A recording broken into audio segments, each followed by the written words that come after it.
Greetings, guys. Welcome back to my channel. My name is Monette, and this is my channel, Evolve with Monette. For those of you that are new here, I am a professional intuitive empath, and we're going to jump right into the subject at hand. Paused for a moment of refreshment. I literally just popped off the phone with clients, and the thing that came to me was a running theme, as I always say. And today, it was about Me Too and understanding society, maybe some gaslighting, and maybe patriarchy. And this has been something that I've seen a lot and that we've been talking a lot about in the last couple of years. But I was working with somebody and we were walking through, and it felt like an episode of Law and Order SVU. And the reason that I'm saying this is because this may be something that pertains specifically my divine feminine empath, specifically to you. Sometimes when we experience trauma, I've been talking about that a lot as I've been in that stage of my healing, the realization.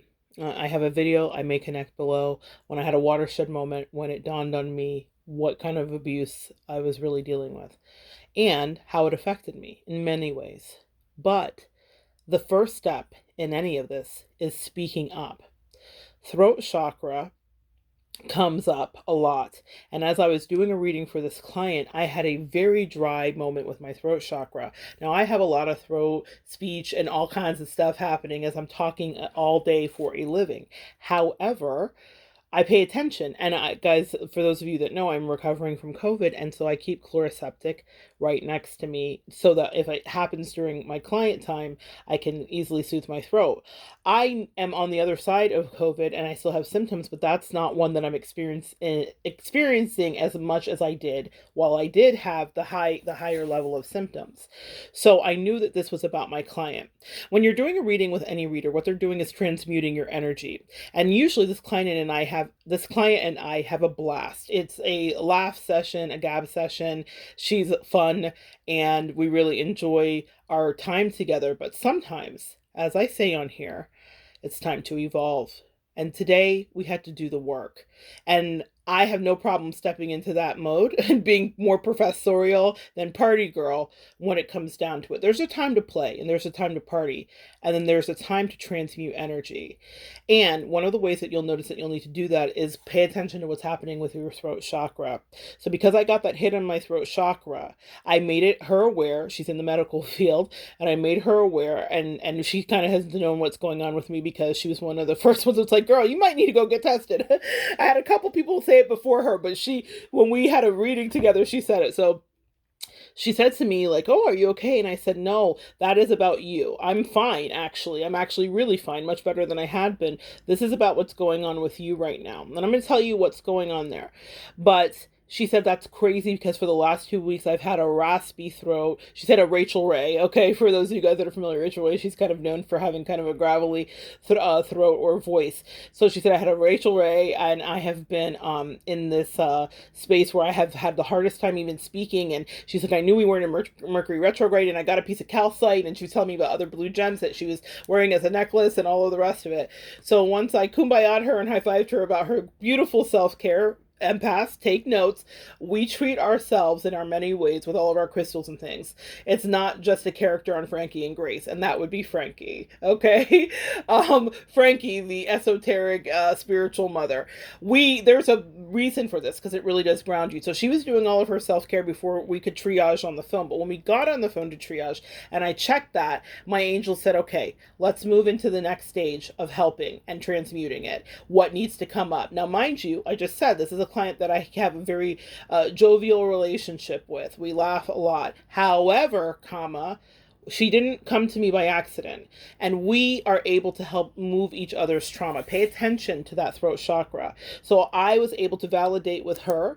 So for my readers out there that are honing your skills, or empaths or intuitives that are honing your skills, pay attention to every part of your body, because I knew that that wasn't my energy, and I was able to put it back in to her lap so that we could work through it, and dig we did. Here is what was excavated, and this is what I think was an important message for any woman here listening. or anybody that's ever been under any kind of abuse or had any kind of violation. Compartmentalizing. Sometimes when we have things happen to us, we can think because it doesn't look like an episode of Law and Order SVU, or because it doesn't look like a Lifetime movie, or because I didn't feel like I was as brutalized as I have seen other people. We've all maybe seen The Burning Bed with Farrah Fawcett. Not everybody is having that level of extreme. We've all seen Forrest Gump and Jenny. Not everybody's outside praying for God to make them a bird so that they can fly far, far away. We've all seen Sybil. Not all of us fragment into a million different pieces in order to save our souls from breaking. Sometimes we just suppress internal tears and shaking because we have to move on during trauma and during abuse. And just because it's not as bad as what you've heard in other situations or instances doesn't mean that it didn't happen to you. And that's the message that I wanted to jump on here and say. Pay attention to the things that you feel not comfortable to say, whether it's to family members or it's to friends. I walked her through what we needed to do and transmuted the energy, and it ended with her, and I will be candid here, with tears. But that only let me know that the job that my angels asked me to stand in the place with her with and do was completed. That's what you do, empaths, if you are listening. This is not about glamour. You are a conduit. You are merely a pipe. I want you to take it all the way down to brass knuckles and look at plumbing and understand that you are a thing that people will pour energy through so they can get clarity. And what she said to me at the end of the reading was, I feel seen. I feel understood for the first time. And let me go back into this. This is not about what I did or what you do as a practitioner. This is about you actually listening to source so that you can get to the root of an issue. Because once we see the actual thing and we can heal that, we can begin to have real closure and move forward. Because of societal, and I explained this to her, gaslighting and patriarchy, we are assuming that atrocities don't happen to us because they are not as bad, like I said, as we have seen. And so we quantify what a violation, a molestation, what a rape, what any kind of sexual harassment may be. All the Me Too energy, right? There was a whole conversation, well, we just can't take out every guy and da-da-da-da-da. But I explained to her that whomever she was dealing with may not even see himself as whatever she was dealing with or accusing of or actually pinpointing accurately. Because he too has been gaslit by society. Do you get it? And told that his behavior is okay. If you are paying attention to young pop culture, look Quavo and Sweetie's Way. Okay? With the elevator incident. There is an idea about what is actual abuse. And we want to quantify it and say that there is no reason to pursue justice because this is normal, or this is a tussle, or I wasn't bleeding, or I didn't have my clothes ripped off and a gun held to my head. Clearly, this won't be monetized because when it's real food, you'll never see a commercial. It's always real food. But this kind of stuff is not going to hit the YouTube algorithms and be taken too well, which is sad. Because this is the stuff that keeps us in our head and keeps us immersed in a toxic mental hell. This is the thing that needs to be talked about. These are the fires that need to be put out.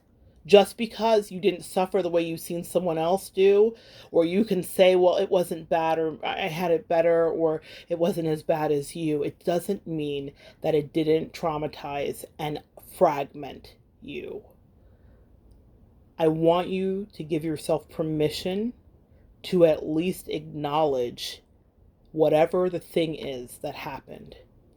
Just because a parent didn't handle it well and said, oh, you should gloss over it, or just because a spouse tried to gaslight you about it, or a boss tried to blackmail you regarding it, doesn't mean that you did not sit there in your head, Eight of Swords if you read tarot, and think about it over and over again, that it didn't, Nine of Swords, cause you to have sleepless nights, that it didn't, Nine of Wands, caused you to feel like you always had to be in a flight mode because you couldn't be in a fight mode because you were the wounded warrior, because you were triggered.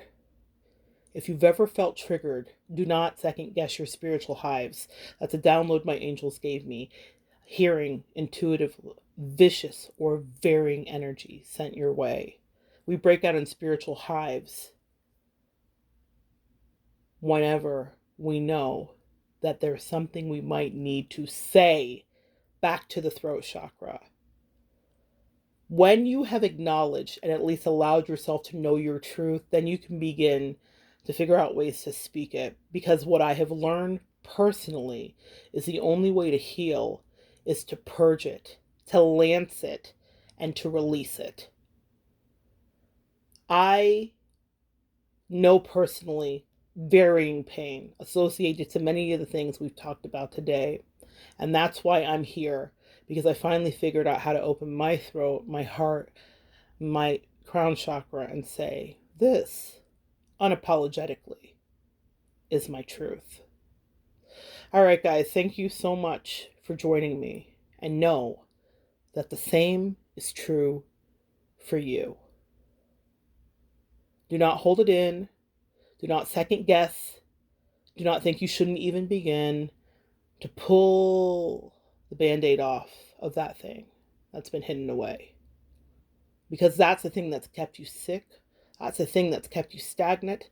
That's the thing that's kept you in pain. It's been brought up to the surface like that splinter through the epidermis for you to heal it. It is not a keepsake. Your angels say you cannot keep it. And the way that you give some of that pain away is, again, open your throat, open your mouth, open your heart, and say what you need to say. Come back and join me next time. We will continue to evolve together.